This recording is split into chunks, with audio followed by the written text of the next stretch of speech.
नमस्कार दोस्तों, study with पवन प्रदीप में आप सब लोगों का स्वागत है। दोस्तों, आज चर्चा की जाएगी कक्षा 8 है संसाधन। संसाधन की जो किताब है या नहीं, संसाधन एवं विकास भूगोल के विषय में यहाँ पर हम चर्चा कर रहे हैं। और भूगोल की जो किताब है संसाधन एवं विकास कक्षा 8 में जो निर्धारित की गई है उस पर हम आज चर्चा कर रहे हैं। कल इस पाठ पर हम चर्चा कर चुके हैं, लेकिन आज उससे आगे चर्चा करेंगे। और यह चर्चा एनसीईआरटी की किताबों से रोज की जाती है, प्रतिदिन की जाती है। कक्षा 6, 7, 8 से संबंधित किसी एक पाठ पर हम विशेष चर्चा करते हैं और साथ में उनके अभ्यास प्रश्नों पर भी हम चर्चा करते हैं। तो आइए चर्चा शुरू करें आज। हाँ, इससे मैं पहले आप लोगों को बताना चाहता हूँ कि हमारे प्लेलिस्ट में 6, 7, 8, 9 की अनेक ऐसे पाठ हैं जिस पर हम चर्चा कर चुके हैं। आप अगर पहली बार यहाँ पर आए हैं तो आप उनसे उन पाठों को देखकर, उन चर्चाओं को देखकर निश्चित तौर पर देख सकते हैं और अपनी जानकारियों को और सुदृढ़ कर सकते हैं। आइए चर्चा शुरू करते हैं। जैसे कि कल हम चर्चा कर चुके हैं मृदा के विषय में, और पाठ का नाम जो है पाठ 2 मृदा, जल और प्राकृतिक वनस्पति, मृदा, जल, प्राकृतिक वनस्पति एवं वन्य जीव के विषय में हम यहाँ पर चर्चा करेंगे। आइए चर्चा शुरू करते हैं। मृदा के विषय में हम कल चर्चा कर चुके हैं, आज हम चर्चा करेंगे जल से आगे। जल क्या है? जल पृथ्वी पर क्या है? महत्वपूर्ण एक नवीकरणीय प्राकृतिक संसाधन है। जल एक महत्वपूर्ण नवीकरणीय प्राकृतिक संसाधन है। प्रश्न पूछा जा सकता है कि जल किस प्रकार का संसाधन है? जल नवीकरणीय प्राकृतिक संसाधन है। भूपृष्ठ के 3/4 भाग जल से ढका हुआ है। पृथ्वी है जो, इसका लगभग 3% भाग जल से ढका हुआ है। मात्र लगभग 1% भाग किस पर है? स्थल खंड पर है। अधिकांश क्षेत्र पृथ्वी का क्या है? जल से घिरा हुआ है, इसीलिए इसे जल ग्रह या नीला ग्रह कहते हैं। दूर से देखने पर यह नीला दिखाई देता है पानी, और इसीलिए इसे जल ग्रह कहना भी क्या है? उपयुक्त है। लगभग 3.5 अरब वर्ष पहले जीवन आदि महासागरों में ही प्रारंभ हुआ था। यद्यपि आज भी महासागर पृथ्वी की सतह के 2/3 भाग को ढके हुए हैं और विविध प्रकार के पौधे और जंतुओं को मदद करते हैं। महासागरों का जल लवणीय है। आज से अगर हम 3.5 अरब वर्ष पूर्व की बात करें तो उस समय जल ही जल पूरी पृथ्वी पर था, और वहीं से महासागरों में जो जीवन था, जीवों की उत्पत्ति प्रारंभ हुई। और आज की अगर बात करें तो आज भी पृथ्वी के अधिकांश भाग या नहीं 2/3 भाग पर क्या है?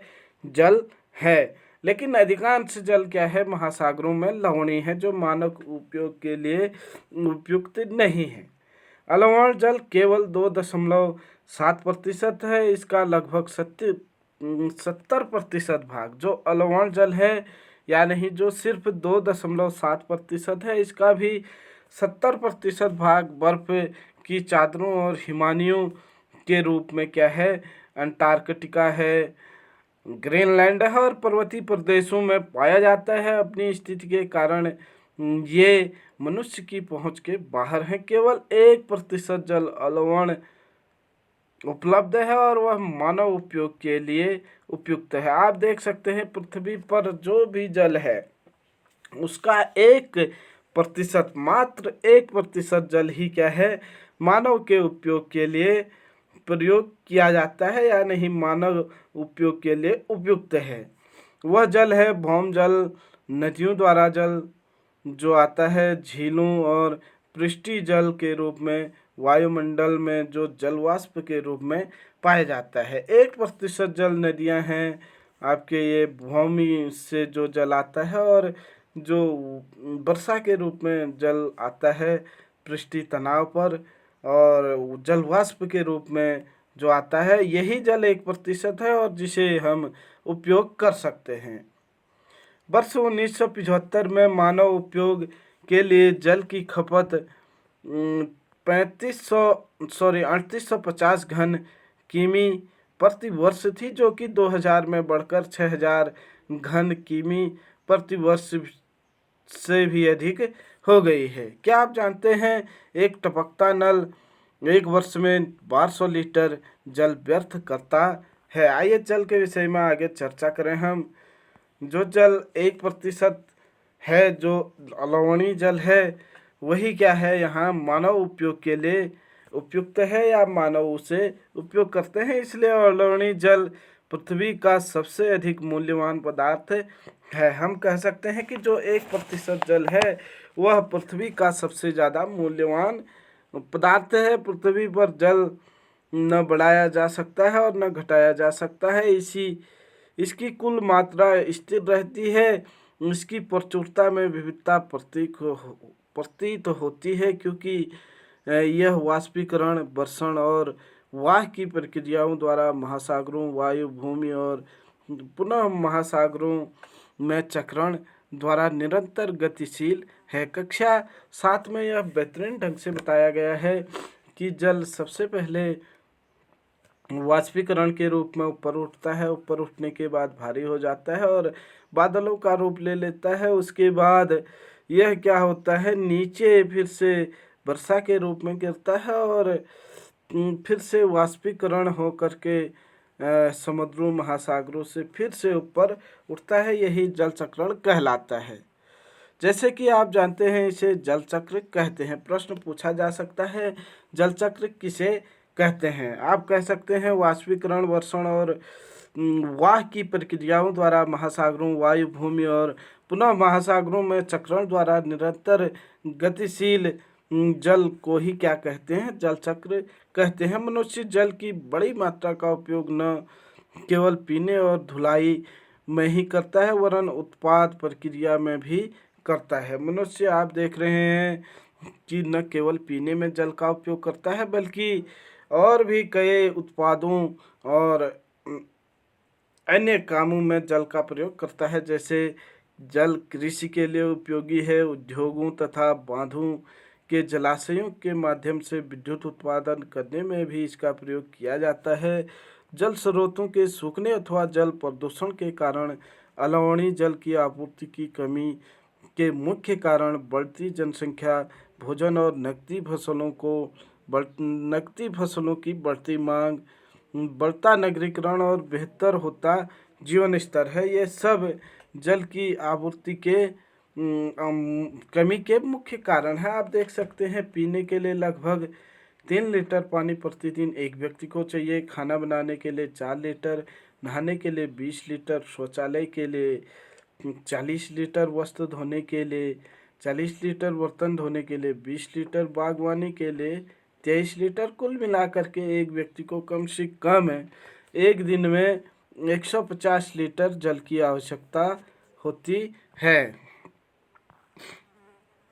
आप जानते हैं, क्या आप जल बाजार के बारे में सुना है? सौराष्ट्र प्रदेश में 1.25 लाख जनसंख्या वाला अमरेली शहर पास के तालुकों से पानी खरीदने के लिए पूर्णतः निर्भर है। आप देख सकते हैं कि जल का भी यहाँ पर व्यापार होने लग गया है। जो यहाँ पर सौराष्ट्र है, सौराष्ट्र प्रदेश में लगभग 1.25 लाख जनसंख्या, मतलब 1,25,000 जनसंख्या वाली अमरेली शहर जो है, यहाँ पर पानी तालुकों से खरीदा जाता है या उस पर निर्भर रहते हैं। आगे हम चर्चा करें कि जल की उपलब्धता एवं समस्याएं। विश्व के कई प्रदेशों में जल की कमी है। अधिकांश अफ्रीका, पश्चिमी एशिया, दक्षिण एशिया, पश्चिमी संयुक्त राज्य अमेरिका के भाग, उत्तर पश्चिमी मैक्सिको, दक्षिण अमेरिका के भाग और संपूर्ण ऑस्ट्रेलिया अलवणीय जल की आपूर्ति की कमी का सामना कर रहा है। ये ऐसे देश हैं जहाँ की जलवायु में स्थित है, जहाँ अक्सर सूखा पड़ता है। आप देख रहे हैं, ऑस्ट्रेलिया है और अमेरिका का कुछ भाग है। अनेक ऐसे देश हैं जहाँ पर जल की कमी है और जहाँ पर सूखा पड़ता है, उसमें जला अभाव की अधिक समस्या बनी रहती है। इस प्रकार जल का अभाव मौसमी अथवा वार्षिक वर्षण की विविधता के परिणाम स्वरूप हो सकता है, अथवा अति उपयोग और जल स्रोतों के संदूषण के कारण जल का अभाव हो सकता है। आप देख सकते हैं यहाँ पर कि जल का अभाव किस प्रकार से हो रहा है। अब हम बात करेंगे जल जल के विषय में कि जल संसाधनों का संरक्षण कैसे किया जा सकता है। जल संसाधनों का संरक्षण के विषय में आज अगर हम बात करें तो आज के विश्व में शुद्ध जल, पर्याप्त जल स्रोतों तक पहुंचना एक बड़ी समस्या बन गई है।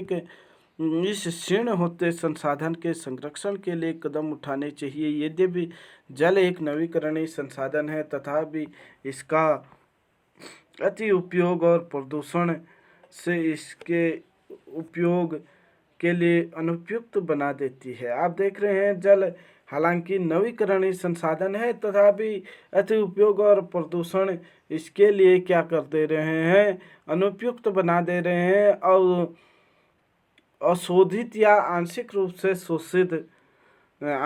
से शोधित वहित मल, कृषि रसायनों का विसर्जन और जल निकायों में औद्योगिक बहिस्राव जल के लिए संदूषक हैं, मतलब प्रदूषक के मुख्य कारण है। आप यहाँ पर देख रहे थे कि किस प्रकार से यमुना नदी में बहित मल, औद्योगिक बहिस्राव एवं कचरे के कारण यहाँ पर प्रदूषण स्तर बढ़ गया है। आप देख रहे हैं अगर इस प्रकार के जल का उपयोग अगर हम करेंगे या कोई भी मनुष्य अगर करेगा तो निश्चित तौर पर उस पर अनेक बीमारियां होंगी और अनेक बीमारियों के कारण उसका जीवन संकटग्रस्त हो जाएगा। मतलब जल किस प्रकार से आज उसका दुरुपयोग किया जा रहा है या नहीं, जो उपयोग हम अच्छी तरीके के से कर सकते थे, लेकिन उसको हम किस तरीके से गंदा करके उसका दुरुपयोग कर रहे हैं। आप देख रहे हैं इसमें शामिल नाइट्रेट धातुओं और पीड़नाशी जल को प्रदूषित कर देती हैं। इसमें अधिकांश रसायन अजैव निम्नीकरण होने के कारण जल द्वारा मानव शरीर में पहुंच जाते हैं। इन प्रदूषकों को जल निकायों में छोड़ने से पूर्ण बहिस्रावी की उपयुक्त विधि से शोषित करके जल प्रदूषण नियंत्रित किया जा सकता है। वन और अन्य वनस्पति आवरण धरातली प्रवाह को मंद करते हैं और भूमिगत जल को पुनः पूरित करते हैं। जल संग्रहण पृष्ठीय प्रवाह को बचाने की दूसरी विधि है। जल क्या है? जल संग्रहण पृष्ठीय प्रवाह को बचाने की दूसरी विधि है। जल रिसाव को कम करने के लिए खेतों को सिंचित करने वाले नहरों को ठीक से पक्का करना चाहिए। रिसाव और वाष्पीकरण से होने वाले जल की क्षति को रोकने के लिए क्षेत्र में स्प्रिंकलरों से सिंचाई करना, यहाँ पर जैसे स्प्रिंकलर हैं ऐसे सिंचाई करना चाहिए। और अधिक से अधिक विधि मतलब इस प्रकार की अपनाई जानी चाहिए। वाष्पीकरण की अधिक दर शुष्क प्रदेशों में सिंचाई की ड्रिप अथवा टपकन विधि द्वारा उपयोग होती है। प्रश्न पूछा जा सकता है ड्रिप विधि या टपकन विधि क्या है? ड्रिप या टपकन विधि सिंचाई की एक विधि है जो शुष्क प्रदेशों में प्रयोग की जाती है। प्रश्न अगर पूछा जाए कि ड्रिप या टपकन विधि क्या है? ड्रिप या टपकन विधि सिंचाई की एक प्रमुख विधि है जो किसमें प्रयोग की जाती है? शुष्क प्रदेशों में, जहाँ पर जल की मात्रा कम होती है वहाँ पर सिंचाई के लिए ड्रिप या टपकन विधि का प्रयोग किया जाता है। बहुमूल्य जल संसाधन को संरक्षित किया जा सकता है। इसके बाद हम देखें प्राकृतिक वनस्पति के बारे में। आप देख रहे हैं कि आप अपने घर की छत वर्षा में जल एकत्रित करके इन जल का संग्रहण करना एवं विभिन्न उत्पाद उपयोग में लाना वर्षा जल संग्रहण कहलाता है। औसतन 2 घंटे की वर्षा का एक दौर 8000 लीटर जल बचाने के लिए काफ़ी है। अब हम चर्चा करेंगे प्राकृतिक वनस्पति और वन्य जीवन के विषय में। आप जानते हैं कि स्कूल के बच्चे हस्तशिल्प प्रदर्शनी में घूम रहे थे। प्रदर्शनी की वस्तु देश के विभिन्न विभिन्न भागों से क्या की थी, भिन्न भिन्न भागों से एकत्रित की गई थी। मोना ने एक थैला हाथ में उठाया और उत्साह से कहा, यह एक सुंदर हैंडबैग है। अध्यापिका ने कहा, हाँ, यह जूट से बना है। क्या आप उन टोकरियों, दीप, छत्रों और कुर्सियों को देखते हैं? वे बेत और बांस से बनी हैं। भारत के उत्तर पूर्वी आर्द्र प्रदेशों में बांस प्रचुर मात्रा में पैदा किया जाता है। आपसे प्रश्न पूछा जा सकता है कि बांस प्रचुर मात्रा में कहाँ पैदा होता है या है, मतलब बांस जो है भारत के पूर्वी और उत्तर पूर्वी भाग में प्रचुर मात्रा में पैदा किया जाता है। बांस आपने देखा था कि उष्णकटिबंधीय सदाबहार का एक वृक्ष है। जेसी रेशमा स्पार्क देखकर उत्साहित थी। यह खूबसूरत स्कार्फ देखो, अध्यापिका ने स्पष्ट किया कि रेशम कीटों से प्राप्त होता है। आप देख रहे हैं रेशम कीट यहाँ पर, और जो शहतूत के पेड़ों पर पाले जाते हैं। रेशम कीड़े किस पेड़ पर पाले जाते हैं या किस वृक्ष पर पाले जाते हैं? आप कह सकते हैं कि रेशम के कीड़े शहतूत के पेड़ों पर पाले जाते हैं। बच्चे समझ गए कि पौधे हमें अनेक विभिन्न उत्पाद प्रदान करते हैं, जिनका उपयोग हम अपने दैनिक जीवन में करते हैं। प्राकृतिक वनस्पति एवं जीवन केवल स्थलमंडल, जलमंडल और वायुमंडल के बीच से जुड़े हुए एक सक्रिय क्षेत्र में ही पाए जाते हैं, जिसे हम जैवमंडल कहते हैं। प्रश्न पूछा जा सकता है कि जैवमंडल किसे कहते हैं? जैवमंडल प्राकृतिक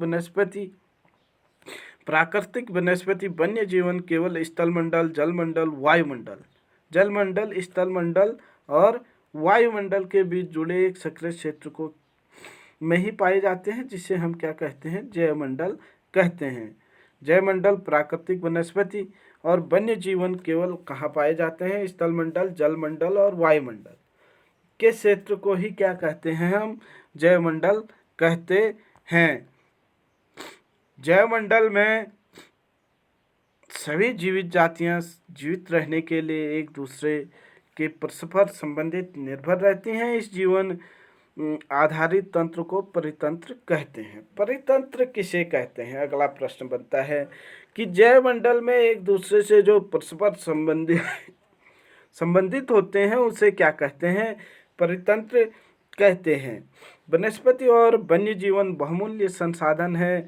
पौधे हमें इमारती लकड़ी देते हैं, प्राणियों को आश्रय देते हैं, ऑक्सीजन उत्पन्न करते हैं जिसमें हम सांस लेते हैं, फसलों को उगाने के लिए आवश्यक मृदा की सुरक्षा करते हैं, रक्षक मेखला के रूप में कार्य करते हैं, भूमिगत जल के संग्रहण में सहायता करते हैं।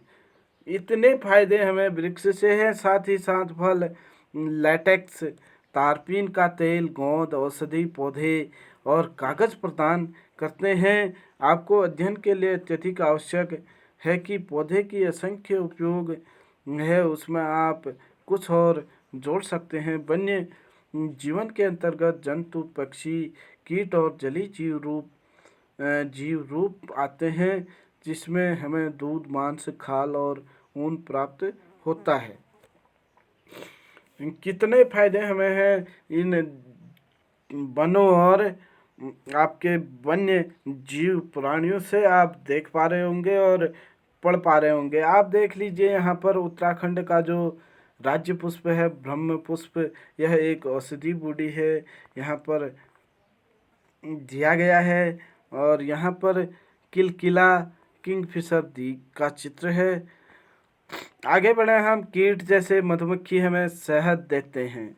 शहद हमें पता है मधुमक्खियों से प्राप्त होता है, फूलों के परागण में मदद करती हैं और परितंत्र में अपघटक के रूप में एक महत्वपूर्ण भूमिका निभाते हैं। चिड़िया अपने भोजन के लिए कीटों पर निर्भर है और अपघटकों के रूप में कार्य करती है। गिद्ध मृत जीव जंतुओं को खाने के कारण एक अपमार्जक है। प्रश्न पूछा जा सकता है यहाँ से कि गिद्ध क्या है? एक अपमार्जक है और मधुमक्खी है और पक्षियाँ हैं, क्या है ये? एक अपघटक हैं। निम्न में से कौन अपघटक है या कौन अपमार्जक है? आप लिख सकते हैं कि कीट पतंग और पक्षी अपघटक का कार्य करते हैं, जबकि गिद्ध अपमार्जक का कार्य करता है। पर्यावरण का एक महत्वपूर्ण शोधक समझा जाता है, इसलिए प्राणी चाहे बड़े हो अथवा छोटे,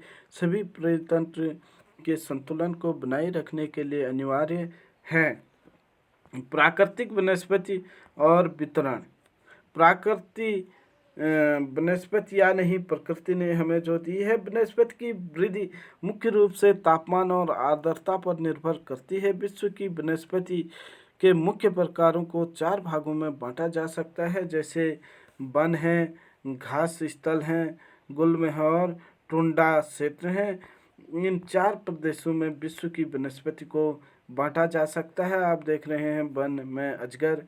भारी वर्षा वाले क्षेत्रों में विशाल वृक्ष उग जाते हैं। इन प्रकार वन प्रचुर जल को क्या करते हैं? आपूर्ति वाले क्षेत्रों में ही पाए जाते हैं। जैसे हमने कक्षा 7 में देखा था कि उष्णकटिबंधीय सदाबहार वन क्या होते हैं, जहाँ पर तापमान अधिक होता है और जहाँ पर तापमान के साथ साथ वर्षा भी अधिक होती है, तो वहाँ पर विशाल विशाल वृक्ष, बड़े बड़े वृक्ष सूर्य की किरणों को प्राप्त करने के लिए होड़ लगी रहती है और उनमें वृद्धि होती रहती है। जैसे जैसे आर्द्रता कम होती है, वैसे वैसे वृक्षों का आकार और उसकी सघनता कम होती जाती है। सामान्य वर्षा वाले क्षेत्रों में छोटे आकार वाले वृक्ष घास उगती है, जिसमें विश्व के घास स्थलों का निर्माण होता है। हमने देखा था कक्षा 7 में ही कि कई घास स्थलों के बारे में हमने अध्ययन किया था। और शुष्क प्रदेशों में कटीली झाड़ियाँ एवं गुल्म उगते हैं। प्रश्न पूछा जा सकता है कि कटीली झाड़ियाँ और गुल्म कहाँ उगते हैं? तो शुष्क प्रदेशों में ये उगती हैं। इस प्रकार के क्षेत्रों में पौधे की जड़ें गहरी होती हैं। वाष्पोत्सर्जन से होने वाली आर्द्रता की हानि को घटाने के लिए इन पौधे की पत्तियों कांटेदार और मोमी सतह वाली होती है। शीत ध्रुवीय प्रदेशों की टुंड्रा वनस्पति में मांस और लाइकेन सम्मिलित है। टुंड्रा प्रदेशों में क्या उगता है? लाइकेन और छोटे छोटे वनस्पति उगती है। पिछली 2 शताब्दियों में विश्व में जितने लोग थे इस समय उससे कहीं अधिक है। मतलब या नहीं, जो 2 शताब्दियों में जनसंख्या में वृद्धि हुई है, बढ़ती जनसंख्या के पोषण के लिए, फसलों को उगाने के लिए वनों के विशाल क्षेत्रों के वृक्ष काट दिए गए हैं। विश्व भर में वनों का आवरण तेजी से समाप्त हो रहा है। इस बहुमूल्य संसाधन के संरक्षण की तुरंत आवश्यकता है। आप देख रहे हैं स्कूल के छात्रों द्वारा वनों पर बनाया गया कॉलाज है, आप देख पा रहे होंगे। यहाँ पर प्राकृतिक वनस्पति एवं वन्य जीव संरक्षण, वन्य जीवन का संरक्षण। वन हमारी क्या है? संपदा है। पौधे जंतु को आश्रय प्रदान करते हैं और साथ ही परितंत्र का भी अनुरक्षित रखते हैं। प्रकृति परितंत्र को भी क्या रखते हैं? अनुरक्षित रखते हैं। जलवायु में परिवर्तन और मानव हस्तक्षेप के कारण पौधे जंतुओं के प्राकृतिक आवास नष्ट हो सकते हैं। बहुत सी जातियां अनुरक्षित अथवा संकटग्रस्त और कुछ लुप्त होने के कगार में हैं। वनोन्मूलन, मृदा प्रदन और दावानल मतलब जंगल की आग, भूस्खलन से कुछ मानव और प्राकृतिक कारक है जो मिलकर इन महत्वपूर्ण प्राकृतिक संसाधनों के लुप्त होने की प्रक्रिया को बढ़ावा देते हैं। देखिए, कुछ तो प्राकृतिक कारण हैं, जैसे मृदा प्रदन है, वनों का विनाश मनुष्य के द्वारा किया जा रहा है, जंगल की आग भी अधिकांश मनुष्यों के द्वारा ही लगाया जाता है, और भूस्खलन के लिए भी अधिकतर कारक क्या है? मनुष्य ही है। और मनुष्य और कुछ प्राकृतिक कारण है कि जो आज वन संसाधनों को क्या कर रहा है? विनाश की ओर ले जा रहा है। और आज की मुख्य चिंताओं में एक अनाधिकार शिकार करने की संख्या को बढ़ाना है, जिससे कि कुछ खास प्रजातियों की संख्या क्या हो रही है, लुप्त होती जा रही है। लुप्त होने में तेजी और उनके प्रजाति को बढ़ने में क्या आई है, तेजी से कमी आई है। उनके शिकार होने से पशुओं के खाल, चमड़ा, नाखून, दांत और पंखों के साथ साथ सागी के एकत्रीकरण और गैर कानूनी व्यापार के लिए जंतुओं का अनाधिकार शिकार किया गया है। इसमें से कुछ जंतु चीता, शेर, हाथी, ब्लैक बक, मगरमच्छ, दरियाली घोड़ा, हिम तेंदुआ, शुतुरमुर्ग और मोर हैं। इनका संरक्षण जागरूकता बढ़ाकर किया जा सकता है। आप देख रहे हैं ब्लैक बक को सुरक्षा की आवश्यकता है। यहाँ पर राष्ट्रीय उद्यान, वन्य जीव अभ्यारण्य, जैवमंडल निश्चय हमारी प्राकृतिक वनस्पति और वन्य जीवन को सुरक्षित रखने के लिए बनाए जाते हैं। आप लोगों से प्रश्न पूछा जा सकता है कक्षा 8 वालों से कि राष्ट्रीय उद्यान और वन्य जीव अभ्यारण्य किस लिए बनाए जाते हैं। तो राष्ट्रीय उद्यान, वन्य जीव अभ्यारण्य, जैवमंडल निश्चय प्राकृतिक वनस्पति और वन्य जीवन दोनों को सुरक्षित रखने के लिए बनाए जाते हैं। सक्रिय घाटी, झीलों और आर्द्रभूमि का संरक्षण मूल्यवान संसाधन नष्ट होने से बचाने के लिए आवश्यक है। यहाँ पर देख पा रहे होंगे आप, समाचार पत्रों को पढ़िए, ज्ञात कीजिए कि अग्नि कैसे प्रारंभ हुई, क्या इससे बचा जा सकता था। दानवानल प्राणी जात और वनस्पति के संपूर्ण क्षेत्र के लिए खतरा है। दानवानल मुख्य रूप से 3 कारकों से घटित होता है। नंबर 1, तड़ित झंझा के कारण प्राकृतिक अग्नि लगती है, मतलब बिजली जो चमकती है। लोगों की लापरवाही के कारण घास फूस में जनित उष्मा के कारण अग्नि लगती है। नंबर 3, स्थानीय लोगों के उद्यमी और शरारती लोगों द्वारा किसी उद्देश्य से अग्नि लगाई जाती है। नियंत्रण के उपाय क्या हैं। शिक्षण द्वारा अग्नि लगाने से रोका जाना चाहिए और परीक्षण बिंदुओं, निपुण भूमि चौकसी तथा संचार जल से समन्वित जाल द्वारा अग्नि लगाने का शीघ्र पता लगाना चाहिए और जो लोग इसमें शामिल हैं उनको दंडित भी करना चाहिए। आगे हम चर्चा करते हैं राष्ट्रीय उद्यान क्या है। वर्तमान और भविष्य की पीढ़ी के लिए एक या एक से अधिक परितंत्रों एवं पारिस्थितिकी एकता की रक्षा के लिए नामित किया गया प्राकृतिक क्षेत्र क्या कहलाता है। आपका राष्ट्रीय उद्यान कहलाता है। इसके बाद हम देखेंगे कि यदि प्रजातियों की सापेक्ष संख्या को भंग न किया जाए तो पर्यावरण में संतुलन बना रहता है। विश्व के अनेक भागों में मनुष्य ने अपने क्रियाकलापों से अनेक प्रजातियों के प्राकृतिक आवासों में उथल पुथल कर दी है। अनेक पक्षियों और जीव जंतुओं के अंधाधुंध शिकार के कारण या तो विलुप्त हो गए हैं या विलुप्त होने की कगार पर है। प्रादेशिक और सामुदायिक स्तर पर जागरूकता कार्यक्रमों जैसे सामाजिक वानिकी महोत्सव और सामाजिक वानिकी वन महोत्सव को प्रोत्साहित करना चाहिए। स्कूल के बच्चों को पक्षी देखने, प्राकृतिक कैंपों में जाने के लिए प्रोत्साहित करना चाहिए ताकि वे विविध जातियों में निवास करने के लिए अवलोकन कर सके। उसके बाद हम देखें यहाँ पर बहुत से देश पक्षियों और पशुओं को मारने और उसके व्यापार करने के विरुद्ध हैं। भारत शेरों, चीतों, हिरणों, भारतीय सारंग और मोर को मारना अवैध है। भारत में क्या है, शेरों को, चीतों को, हिरण को आदि जो भी महत्वपूर्ण वन्य जीव या जंतु हैं उनको मारना क्या है, यहाँ पर अवैध है। मतलब अगर कोई इस प्रकार की गलती करता है तो उस पर वैधानिक कार्रवाई की जाती है। एक अंतर्राष्ट्रीय परिपाटी CITES, the conservation of international trade in endangered species of wild fauna and flora की स्थापना की गई है। प्रश्न 2 प्रकार के पूछे जा सकते हैं कि CITES का फुल फॉर्म क्या है? CITES का फुल फॉर्म देखें हम तो the conversation on international trade in injured species of wild फैना एंड फ्लोरा। यह एक किस प्रकार की संस्था है भी प्रश्न पूछा जा सकता है। यह एक अंतर्राष्ट्रीय संस्था है जिसने प्राणियों और पक्षियों की अनेक जातियों की सूची तैयार की है। इस सूची में दिए गए सभी पक्षियों और प्राणियों के व्यापार करने पर प्रतिबंध लगाया गया है और पौधे और प्राणियों का संरक्षण प्रत्येक नागरिक का क्या है, नैतिक कर्तव्य है। आप देख सकते हैं चीतलों का झुंड है यहाँ पर, और साथ ही साथ यहाँ पर आप लोग कांचीरंगा राष्ट्रीय उद्यान में हाथियों का झुंड देख पा रहे हैं।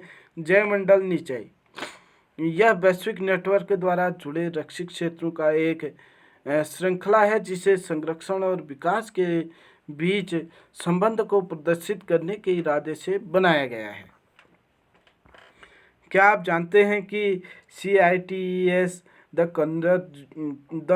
Conversation on international trade and injured species of wild फैना एंड फ्लोरा सरकारों के बीच एक अंतर्राष्ट्रीय समझौता है। किसके बीच? अनेक देशों के सरकारों के बीच एक अंतर्राष्ट्रीय समझौता है। इसका उद्देश्य यह सुनिश्चित करना है कि वन्य प्राणियों और पौधों के नमूने के अंतर्राष्ट्रीय व्यापार में उसके जीवन को कोई विशेष खतरा नहीं है। मोटे तौर पर पशुओं के 5,000 जातियों को और पौधों के 28,000 जातियों को रक्षित की गई है। भालू, डॉल्फिन, कैक्टस, परवाल, आर्किड और एलो कुछ उदाहरण हैं। मतलब इस प्रकार के जो भी जीव और वो हैं उनको मारने और उनकी देखभाल करने का, मारने से बचाने के लिए और उनके व्यापार पर प्रतिबंध लगाया गया है क्योंकि उनकी जो संख्या है वो बनी रहे।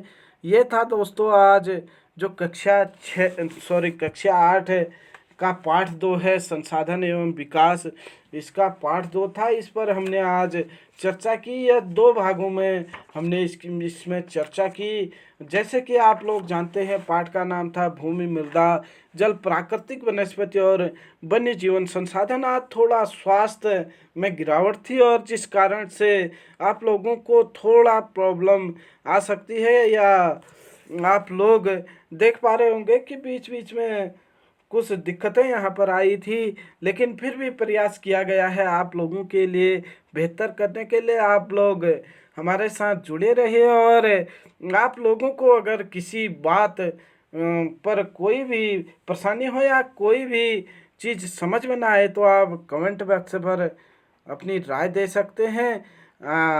आप अपनी पढ़ाई को सुचारू रूप से जारी रखिए। जय हिंद, जय भारत।